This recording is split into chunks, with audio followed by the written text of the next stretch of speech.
15 civil society groups led by Transparency International Kenyan chapter have issued President Uhuru Kenyatta a 30-day ultimatum to reshuffle his cabinet. This follows increasing concerns after majority of cabinet secretaries have been implicated in corruption scandals in the recent past. The organizations believe sending home cabinet secretaries implicated in graft will send a strong message of his commitment to fight corruption in Kenya.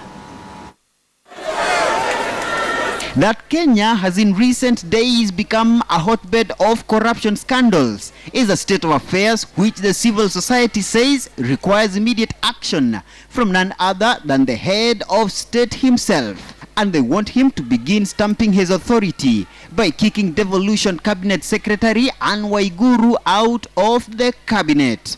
We have lowered the standard of our constitution from an ethical standard to a criminal standard. And the criminal standard says that it is only that person who has been proved guilty beyond reasonable doubt who should be taken action against. On matters that have to do with procurement or finance, have nothing to do with a cabinet secretary. We do not get involved. In fact, if I was to get involved at all in procurement, it would be regular. Led by the Kenya chapter of Transparency International, the civil society groups have termed as flimsy Waiguru's defense that she is not personally responsible for the massive graft reported in her ministry, arguing that Waiguru should lead her alleged corrupt juniors on the exit door from the ministry.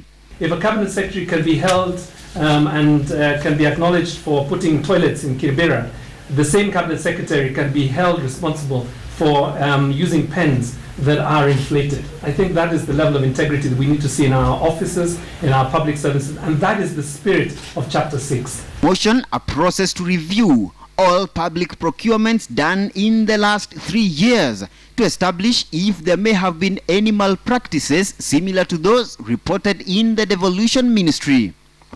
They also want an immediate and systematic lifestyle audit of all public officers, starting with the CSs down to their permanent secretaries and other juniors, to establish if they may have indulged in graft.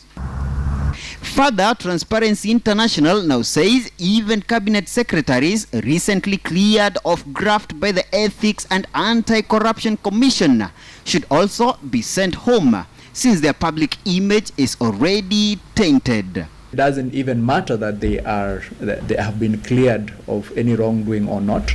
It matters that Kenyans see them, perceive them, and know that money has been lost under their watch, even though the institutions that they have entrusted with unearthing the truth and punishing these people have let them down.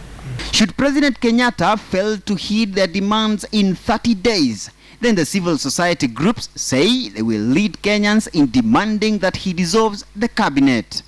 Muremi Mwangi, KTN News, Nairobi.